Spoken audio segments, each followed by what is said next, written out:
me, you know I love zombies. For Halloween, I really wanted to nerd out and have fun on one of my favorite topics, while still dousing you in plenty of history that provides a deeper understanding of the world we live in.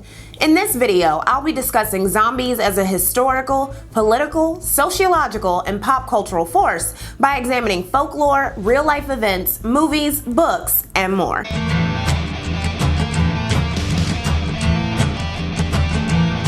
There's a man going round taking names, and he decides who to free and who to blame. Everybody won't be treated all the same. There'll be a golden ladder reaching down when the man comes around. You know what's scarier than a zombie apocalypse? Bills. Thankfully, I have rocket money to help keep my finances in order. Instead of sitting down with a pen, paper, and calculator like it's the 90s, with this easy-to-use personal finance app, you can monitor your subscriptions, track your budget, and optimize your savings all in one place. Those little random subscriptions you've forgotten about and various $5 charges really add up. So much so that Rocket Money has helped save its customers up to $740 a year, with over $500 million in canceled subscriptions.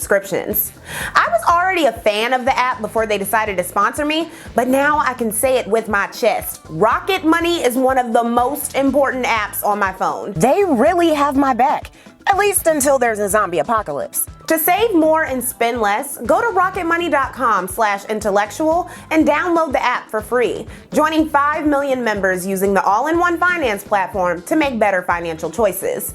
Now, let's get into the history.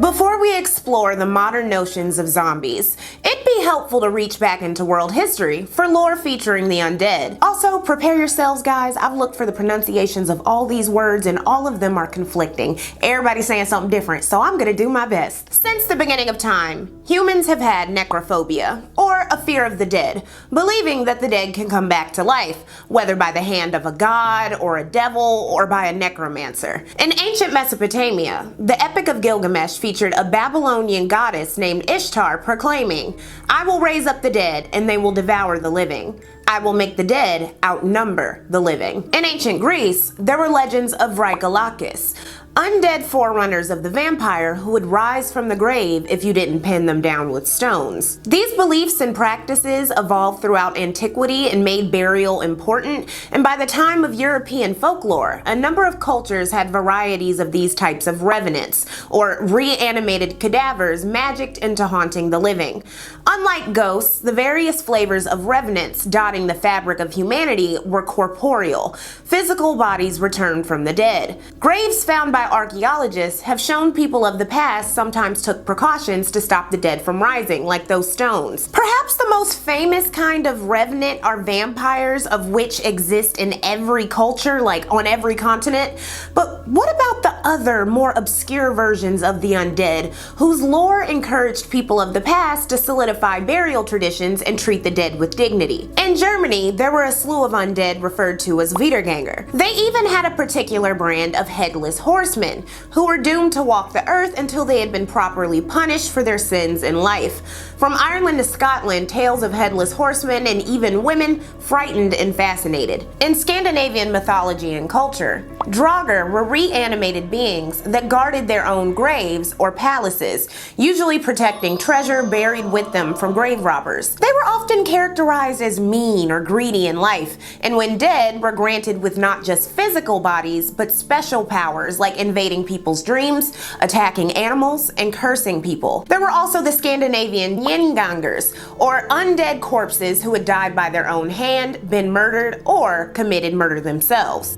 In Imperial China, folklore told of the jiangshi, vampire/zombie-coated beings typically described as being moldy-colored with long hair and beastly natures, able to run or even fly. These creatures were believed to be made in various ways, and the most common by improperly burying someone, a belief and fear fueled by the reality that the frequent wars of the era left unburied bodies everywhere. But also, the sight of dead laborers during the Qing dynasty being transported from the Hunan province back home also led to the jiangshi stories. So many men died developing the land that these cadavers were tied to bamboo sticks and sat upright to be moved in bulk.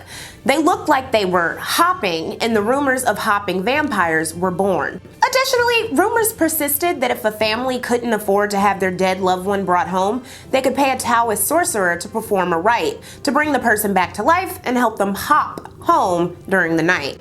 In the 19th century, French and British colonizers entertained themselves with romantic tales of Egyptian mummies come back to life. Ancient Egyptians performed mummification rituals not for people to come back as the undead, but to make sure the dead lived well in the afterlife. But an abundance of European fiction fused with old Revenant folklore to create novels like The Jewel of Seven Stars by Bram Stoker. As one writer pointed out, these mummies were usually female and emblematic of Orientalist overture, and were later replaced in the 1930s with embalmed and undead creatures of horror before becoming sexy again thanks to Anne Rice and 90s films. Lastly, in Algonquin folklore, there's the Wendigo. While there is no undead component, there is a feature of cannibalism reminiscent of a zombie's hunger. The Wendigo is an evil spirit that possesses its victim, gives them a ferocious, unyielding hunger, and influences them to eat other humans. In an unforgiving land like northern Canada, where food was not always guaranteed, this makes sense. In 1661, Jesuits in the area reported that their own deputies had been afflicted with Wendigo, writing, "Those poor men were seized with an ailment unknown to us, but not very unusual among the people we were seeking. They are afflicted with a canine hunger. This makes them so ravenous for human flesh that they pounce upon women, children, and even upon men, like veritable werewolves, and devour them voraciously, without being able to appease or glut their appetite." During French colonization of Haiti, life in the quadrant of Hispaniola Island, then known as Saint-Domingue, was brutal. The enslaved who worked the coffee and sugar plantations were the source of approximately 40% of France's foreign profits. Half of the enslaved population, of which there were 700,000 by 1788, were worked to death within a few years of their arrival from West Africa. With them, they brought various beliefs, including the Congolese Nkisi, or objects and statues inhabited by spirits. You can learn more about the evolution of Haitian voodoo in this video, but let's focus on the zombie. According to early Haitian beliefs, when an enslaved person was finally granted the sweet release of death from the traumas of everyday life, the deity Baron Samedi would take them back to a heavenly Africa, or Guinea. However, if you offended Baron Samedi or ended your own life, you were brought back as a zombie. So, the enslaved were encouraged to not be selfish by ending their own suffering. The word zombie is based in two words from the Congo language, Nzambi meaning God, and Zumbi meaning fetish. As the voodoo religion evolved and the plantation castes were molded, the belief of zombie changed.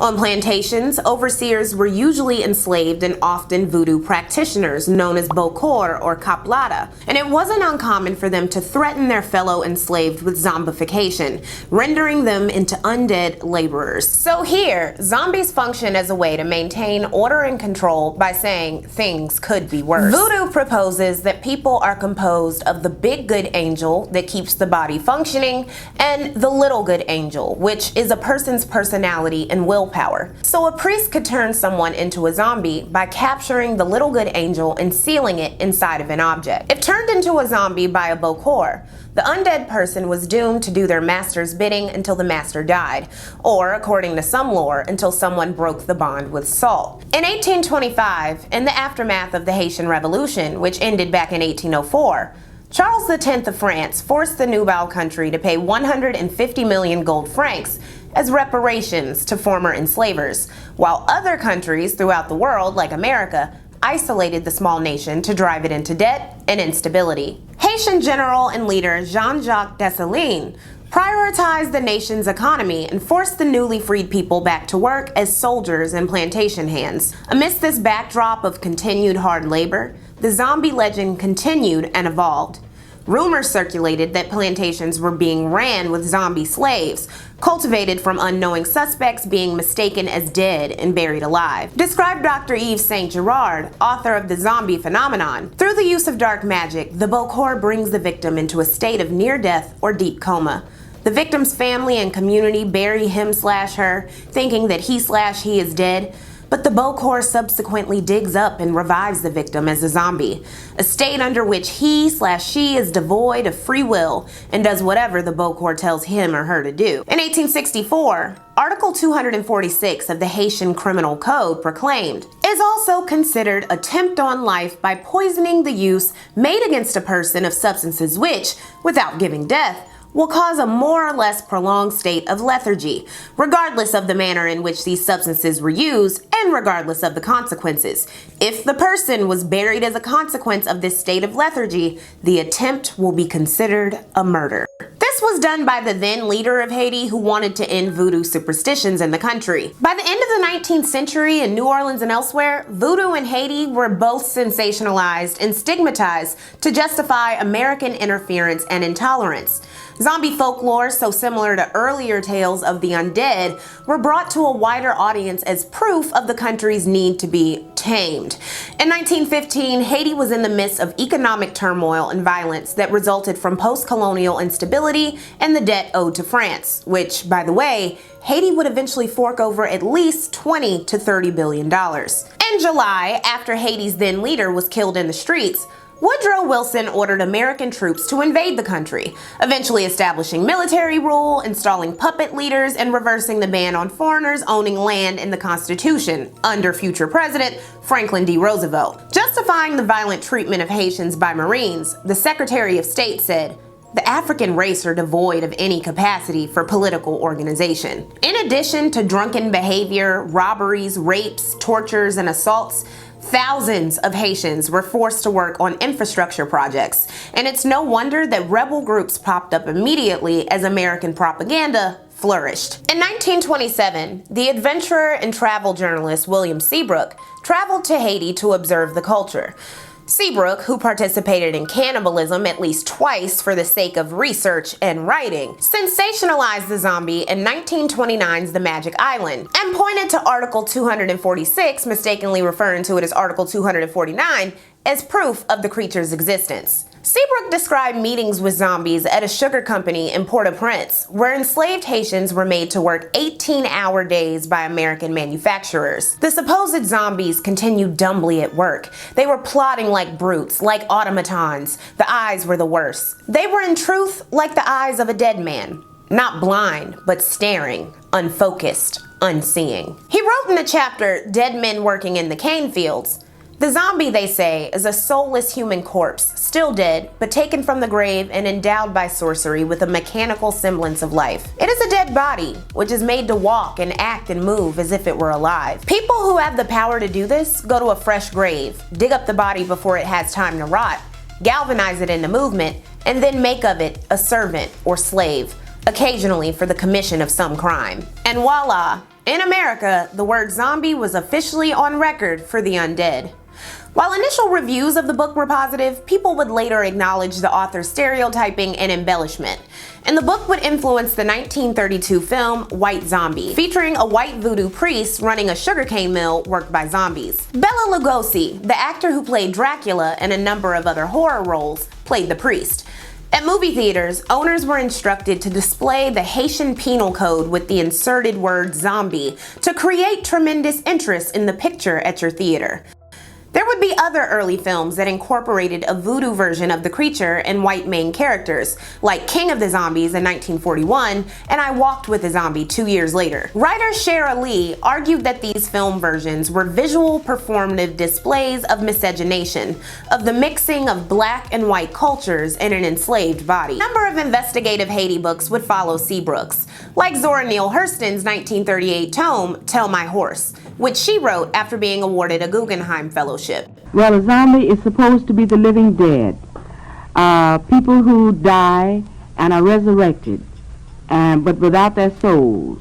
And they can take orders, and they're supposed to be never to be tired, and to do what the master says without cease and without being tired. In Haiti, she described one commune called Akaye as the great center of the zombie trade, where locals considered them to be bodies without souls, the living dead. Across Haiti, there was significant belief. Hurston wrote, "Big zombies who come in the night to do malice are talked about. Also the little girl zombies who are sent out by their owners in the dark dawn to sell little packets of roasted coffee. Before sunup, their cries of cafe grill can be heard from dark places in the streets, and one can only see them if one calls out for the seller to come with her goods. Then the little dead one makes herself visible and mounts the steps." Hurston added, "The upper-class Haitians fear too, but they do not talk about it so openly as do the poor. But to them, also, it is a horrible possibility. From an educated, intelligent being to an unthinking, unknowing beast." While Zora talked with disbelievers who likened superstitious Haitians to Europeans who believed in werewolves, she wrote, "But I had the good fortune to learn of several celebrated cases in the past. And then, in addition, I had the rare opportunity to see and touch an authentic case. I listened to the broken noises in its throat, and then I did what no one else had ever done. I photographed it." The picture of this woman purported to be a zombie was published in Life magazine and newspapers. Zora explained the existence of zombies being owed to tetrodoxin poison-wielding priestesses. Victims were chosen either at random or based on revenge. She described one woman in 1898 whose petted and spoiled son did something to a girl, and then he died, was resurrected, and the woman saw him months later in a group of silent workers loading coffee beans. He didn't recognize her or react to her pleas. Wrote Zora, "She went to get help, but it was a long time. And when she returned, she could not find him." The foreman denied that there had ever been anyone of that description around. She never saw him again, though she haunted the waterfront and coffee warehouses until she died. Another story involves zombies returning to their former lives. She wrote, "One day in October 1936, someone saw a naked woman on the road and reported it to the police. Then this same woman turned up on a farm and said, 'This is the farm of my father. I used to live here.' The tenants tried to drive her away. Finally, the boss was sent for, and he came and recognized her as his sister, who had died and been buried 29 years before." Zora's anthropological work would be fascinating to a white American public keen on stigmatizing Haitians. After all, here was a black woman validating white fears about voodoo that were deepened by Seabrook. Wrote a columnist named Norma Egg, "Her new book is a fascinating record of her experiences, apparently an authentic record, but with the findings of a scientist interpreted by the sympathetic understanding of one whose skin and blood make her particularly fitted to handle the subject." Zora evidently got tired of talking about zombies and people sensationalizing them, and you can hear that in this 1943 interview on the Mary Margaret McBride radio show. The zombie, I noticed you kind of left him out of this book. That was in your other book. Yes, well, I thought I'd said enough about the zombie. It had been talked about, and the book had come out in England. It caused a sensation over there, too, and I'd been on We the People and talked about zombies, and I talked about zombies so much out there, and the Set Rouge, and... Well, I never heard you talk about them. Did you, Vincent? No, I haven't. Talk about the zombie just a wee little bit. When Francois Papa Doc Duvalier ascended to the presidency of Haiti in 1957 and descended into a dictatorship, according to Amy Willentz, he not only dressed like the popularized image of Baron Samedi, but his secret police behaved with the complete immorality and obedience of the undead, and were sometimes assumed to be zombies under the dictator's control. Part of Duvalier's regime, which ended the lives of up to 60,000 opponents, included a re-elevation of voodoo as a national belief system. His image and tales of his powers as a priest terrified the uneducated Haitian poor. So like the overseers of Saint Domingue plantations, zombification and by extension voodoo were used to maintain order and control. The lore of zombies was so pervasive that it continued to transcend social class and education. For instance, a Haitian-born Canadian-trained psychiatrist named Dr. Lamarck Douillon believed zombies were real via poisoning, but not actually undead. He investigated zombie reports from 1961 onward. And during the chaos and repression of the Duvalier dictatorship, there were plenty. Williams added, the only way for a zombie to have his will and soul return is for him to eat salt. A smart boss of a zombie keeps the creature's food tasteless. In the 1980s, with Duvalier's son ousted from power and the moment ripe for reform, the literacy primer put out by the Liberation Theologians wing of the Roman Catholic Church in Haiti was called A Taste of Salt. In 1982, an ethnobotanist from Harvard named Wade Davis traveled to Haiti at the behest of Dr. Jones. Initially skeptical of the existence of zombies, Davis claimed that a special blend of a hallucinogenic plant called datura and crushed pufferfish for tetrodoxin, along with part of a recently buried child's bones, would render a person into a zombie. Davis told the story of Clervius Narcisse, a man born in 1922 who claimed that he had been given the above formula in 1962. It struck him paralyzed yet conscious, and he was declared dead, buried, then exhumed and sent to a sugar plantation where he worked under a bocor for 2 years until the man died. Clervius immediately regained his memory and returned home to his family, who thought him dead the whole time. He believed his brother had sold him to the bocor, and it was explained that he was a village outcast who abandoned his children and deprived his brother of land that was rightfully his. Davis published his findings into the best-selling The Serpent and the Rainbow, and Davis compared zombification to the U.S.'s ongoing policy of capital punishment, saying to Harvard's Crimson magazine in 1986, "How many zombies there are is not the question. It doesn't really matter how many people are electrocuted as long as it's a possibility." Narcisse's story, as well as Davis's study and methods, would both be criticized and debunked, but their existence revealed the pervasiveness of folklore and led to Wes Craven's 1988 film, The Serpent and the Rainbow. Later, when Davis was asked if he ever felt a sense of regret about spreading zombie lore, he said, "The work that I did in Haiti involved crossing certain ethical Rubicons that I've often wondered whether I should have crossed. For example, going into graveyards and digging up the dead with the sorcerers. I'm not sure that's something that I would do again, even though I was just observing what was being done." While the tales of Haitian zombies as enslaved workers were common in the island nation and the source of the word itself, by this time period, they had long been replaced in the broader culture.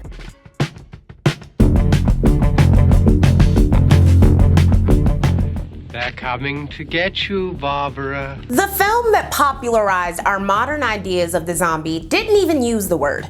In 1968's Night of the Living Dead, George Romero referred to his flesh-eating monsters as ghouls. He said, "To me back then, zombies were just those boys in the Caribbean doing the wet work for Bela Lugosi. So I never thought of them as zombies. I thought they were just back from the dead. I ripped off the idea for the first film from a Richard Matheson novel called I Am Legend. I couldn't use vampires because he did, so I wanted something that would be an earth-shaking change, something that was forever, something that was really at the heart of it. So I said, what if the dead stopped staying dead?" By the way, Richard Matheson was not flattered that his 1954 post-apocalyptic horror novel was the basis for Night of the Living Dead, sniffing in 2007, "Homage means I get to steal your work." George Romero's a nice guy though. I don't harbor any animosity towards him. Night of the Living Dead was filmed on a shoestring budget of $100,000 between July 1967 and January 1968 in Evans City, right outside of Pittsburgh, Pennsylvania. Romero and his backers wanted to capitalize on America's budding taste for horror in the aftermath of 1960s Psycho. Because the special effects and makeup were so cheap, the film was shot on 35mm black and white film, giving it a similar feel to the newsreel dominating the country in the wake of the Tet Offensive during the Vietnam War. These reels showed the atrocities of war in more detail than ever before, including the pileup of bodies. All right, Vince, hit him in the head, right between the eyes. Good shot. Okay, he's dead. Let's go get him. That's another one for the fire. Not only did Night of the Living Dead introduce the concept of the fatal zombie bite, but the main character and hero, Ben, was a black man played by Duane Jones, which was unheard of. Here was a gun-toting black man in the midst of national fear of gun-toting black power activists. Night was released in the months after the Martin Luther King Jr. assassination, and the film's ending, in which Ben is mistaken for a zombie and shot dead by a group of rednecks, stunned audiences and critics alike. Variety said it set a new low in box office opportunism, raising doubts about the moral health of filmgoers who cheerfully opt for this unrivaled orgy of sadism. And because the new MPAA film rating system didn't kick in until November 1968, the October 1st premiere brought out young children. Wrote Roger Ebert, who never called Ben by name but is simply the Negro. The kids in the audience were stunned. There was almost complete silence. The movie had stopped being delightfully scary about halfway through, and had become unexpectedly terrifying. There was a little girl across the aisle from me, maybe 9 years old, who was sitting very still in her seat and crying. Most of the film's early reviews were extremely negative because of the bleak nihilism and violence, but it was a smash hit, ultimately earning $12 million and becoming one of the most iconic horror films ever made. And because of a filing error, the film has been in the public domain since its release and is the most remade film of all time. By the way, Pittsburgh became famously celebratory of Night of the Living Dead and all of its sequels, and it refers to itself as the zombie capital of the world, with zombie-themed activities and annual showings of Romero films. Romero's earliest zombies were different from later iterations because not only was there no explanation offered for why these creatures existed, but there was nobody pulling the strings of these monsters. It was different from, say, the zombies in the 1974 blaxploitation flick Sugar Hill. In that movie, the zombies were preserved enslaved corpses brought to life by a vengeful woman avenging her boyfriend's death. In 1978, Romero followed up Night of the Living Dead with Dawn of the Dead, featuring Ken Forte in the famous scenario of survivors holding down the Monroeville Mall outside of Pittsburgh while ravenous zombies and eventually a biker gang try to break in. You're still here. They're after us. They know we're still in here. They're after the place. They don't know why, they just remember. Remember that they want to be in here. What the hell are they? They're us, that's all. There's no more room in hell. What? This is something my granddaddy used to tell us. You know Macumba? Voodoo. Granddad was a priest in Trinidad. Used to tell us, when there's no more room in hell, the dead will walk here. This film's themes set the tone for zombies to be associated with hypercapitalism. Ironically, it was the most profitable film of the entire series. Romero followed the movie with more sequels and remakes, plus he authorized the official 1990 remake directed by Tom Savini, who not only did the makeup in Dawn of the Dead, but starred in it too. Don't you see? Astor alive!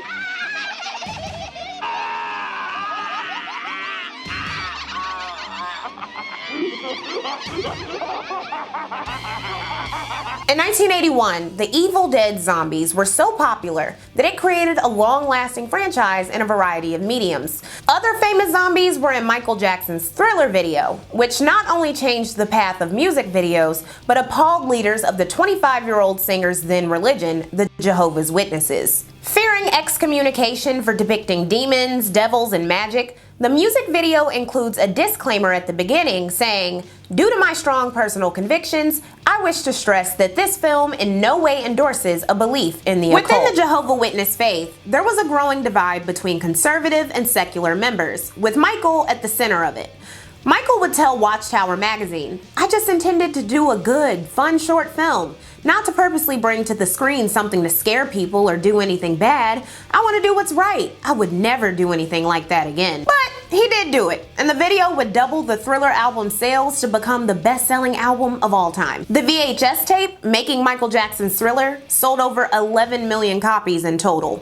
The Thriller zombies, inspired by Night of the Living Dead and their dance, would be highly popular and recreated endlessly around Halloween in the years to follow, even getting tied up in a copyright issue in the 2009 video game Plants vs. Zombies. It's important to note that as the zombies danced across the screen in Thriller, fears about HIV/AIDS were spreading and stigmatization of Haitians grew, with a 1986 article in the Journal of the American Medical Association titled "Night of the Living Dead: 2. Also in the 80s, Hong Kong popularized the old jiangshi folklore in cinema. In the 90s, zombies saw a revival through East Asian culture, like the 1996 Capcom franchise, Resident Evil. The game was created in Japan, and it's one of my favorite series ever. It kicked off the survival horror genre and evolved the zombie outbreak and genre into scientific origins, masterminded by the evil Umbrella Corporation. Welcome to Raccoon City, bitch. Resident Evil is the most successful horror and zombie franchise in gaming, selling over 140 million games by 2024. And the games, which also became movies and a Netflix show, influenced Alex Garland's 2002 film and its sequels 28 days later. Capcom also created the Dead Rising series, a game I just recently started playing and loving. In all of these media, zombies are extremely fast-moving and deadly, with some type of scientific origin story. Those are contagious. The infection is in their blood and saliva. One bite. Stop! Stop! You've no idea!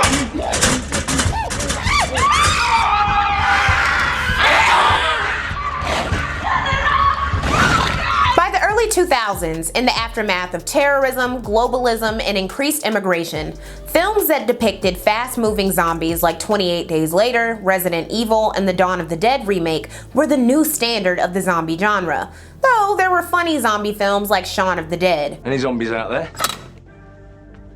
Don't say that. What? That? What?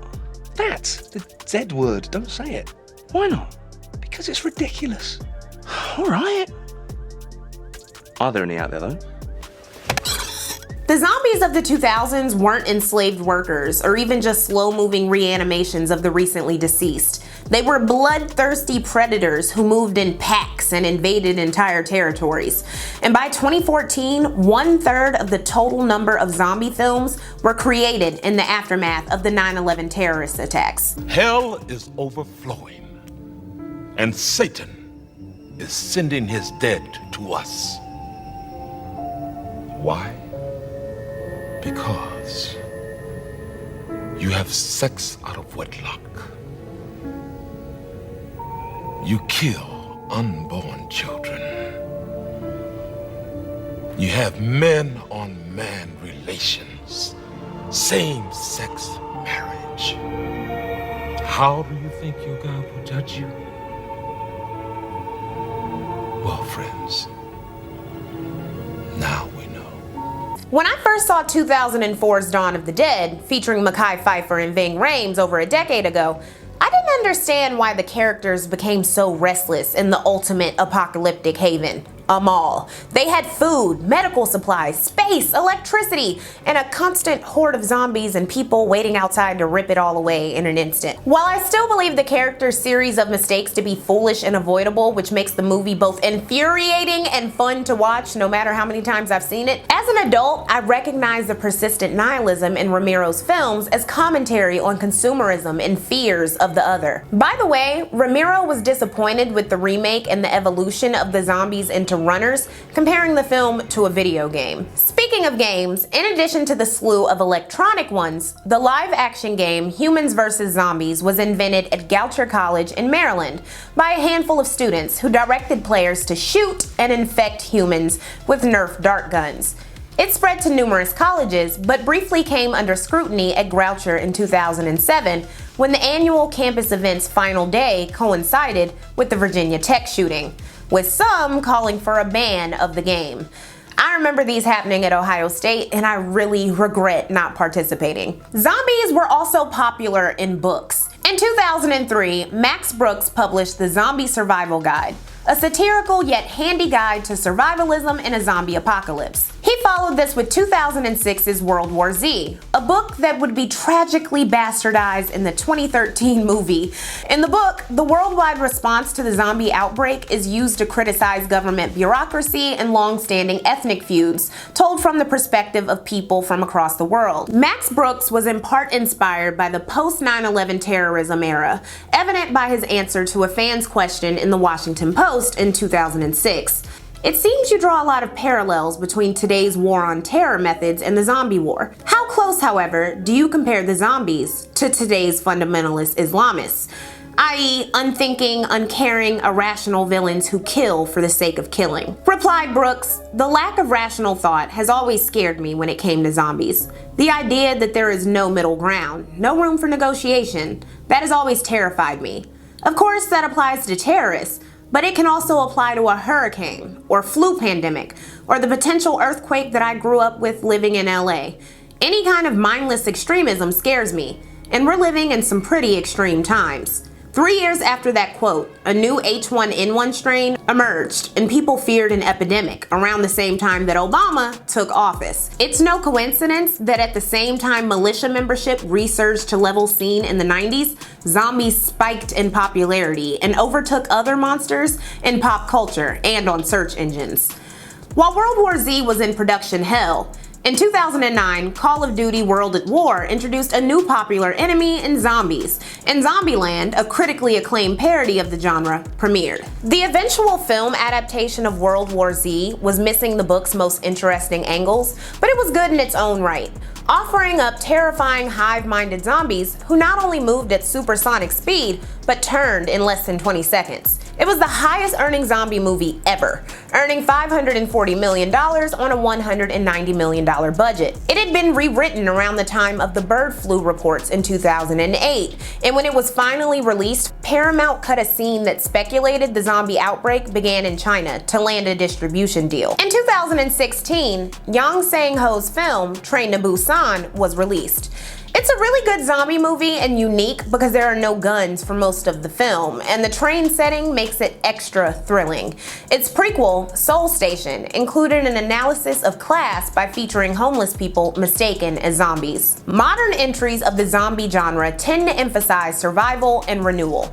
Zombies had evolved from an allegory for social ills into an escapist post-apocalyptic fantasy where the strongest inherit the earth if they have the guts to slaughter and pillage.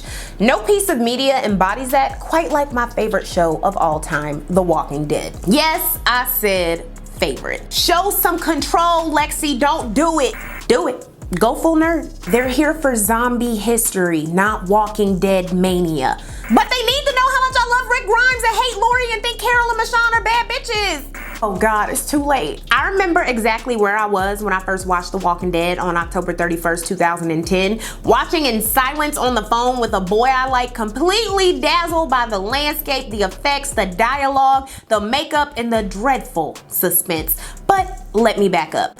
The AMC show originated as a comic in 2003 by Robert Kirkman and initial artist Tony Moore, in which a Kentucky sheriff named Rick Grimes wakes up from a coma after the zombie apocalypse begins and starts a search for his family in the new world. Trying to convince Image Comics to commission the idea, Kirkman lied and told the company that the zombie plague was sent by aliens because the publishers thought just a zombie apocalypse was too boring.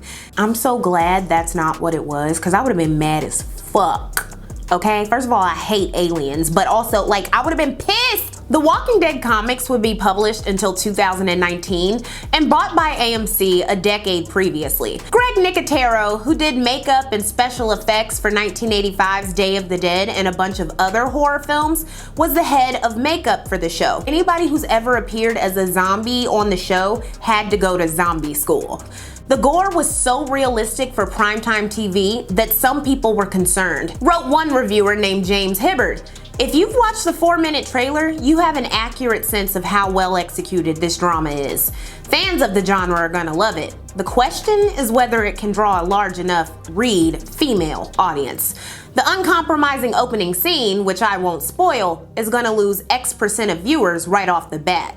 The rest is almost certainly the most gory series ever to air on TV. While the first season of the show drew in 4 to 6 million viewers, including me, by season 3, The Walking Dead was attracting the most 18 to 49-year-olds of any cable or broadcast series. The zombie had become so popular in the mainstream that not only were there zombie flash mobs at Apple stores and other retailers, but in 2011, the United States Center for Disease Control and Prevention published a post entitled Preparedness 101, Zombie Apocalypse, which taught readers how to be prepared in the case of emergencies, zombie or otherwise, but really for hurricanes. In this weird era, also dotted with rumors that the world was gonna end in 2012, how many of y'all remember that?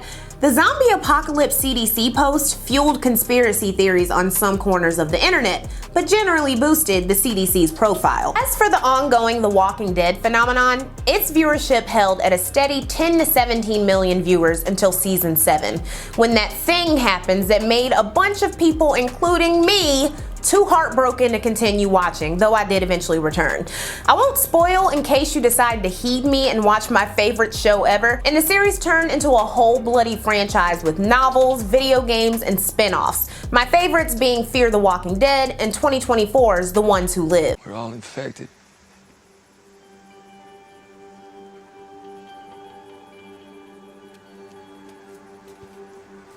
What? But the CDC, Jenner told me. Whatever it is, we all carry it. In The Walking Dead, it's unclear who started the zombie apocalypse, and the recurring theme is survival by any means necessary. In a world stripped of modern convenience and information overload, the Walking Dead landscape is a haunted, yet often pretty rotation of trees, lakes, farmland, and wilderness. For me and plenty of others, the zombies suck, but imagine the stillness of a world where you can finally catch up on your reading list because there's literally nothing else to do except survive. In addition to the show being thrilling and having great writing and storylines, the appeal of a common threat in a simplified world is palpable. Via The Walking Dead, preppers who once flourished during Y2K, militia wannabes who bemoan the election of Obama as the end of the world or signs of the 2012 doomsday, Luddites overwhelmed with consumerism and technology, and general fantasy survivalists could close their eyes and imagine being one of the protagonists or antagonists of The Walking Dead. Problematically, think about the general behavior of white people during a perceived or real breakdown.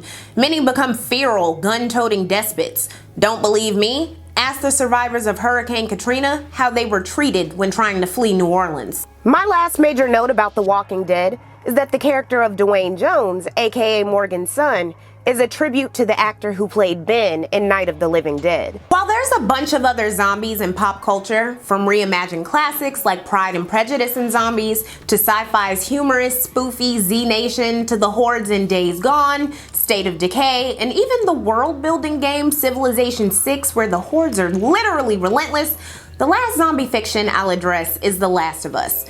The monsters of this best-selling video game franchise and TV show possess all the zombie hallmarks: transmission via bite, death only via destroying the brain, but the infected are not zombies. They're people who have been infected by a species of fungus. Thanks to the layers of science in The Last of Us lore, the creatures evolve past regular old biters, and the games are some of my favorite of all time. In recent years, zombie fiction has continued to grow in a number of directions, including sentient zombies with memories like in later Romero films, child zombies in The Girl with All the Gifts, Nazi zombies in Dead Snow and others, and love stories in Warm Bodies. But in most of their iterations, zombies are no longer a ritualized creature reminiscent of slavery, but instead hungry and insatiable afflicted humans whose inability to stop consuming reflects capitalism. They're almost always infected in an ongoing epidemic, reflecting our modern fears. While zombies can represent the impact and fears of immigration, by the same token, their mindless behavior represents hive mind politics, in which you're infected by hate, xenophobia, nationalism, or just stupidity. So much so that there's a wealth of scholarly studies dedicated to studying zombies within the frame of public policy and planning, sociology, psychology, and more. And while zombies have long been detached from the Haitian legends that serve to dehumanize Haitian people and control them, tales of this cultural Haitian or astral zombies still exist in the Caribbean and in parts of Africa. Meanwhile, modern pop culture zombies contain features of various world folklore that have existed for centuries. As ever, like the rest of the Revenants to ever exist, they reflect our fear of disrespecting the dead and accelerating the death of the living. I hope you enjoyed this video and like and subscribe. I also hope you check out the sources for this video for even more on the history of the zombie. And thank you so much for watching.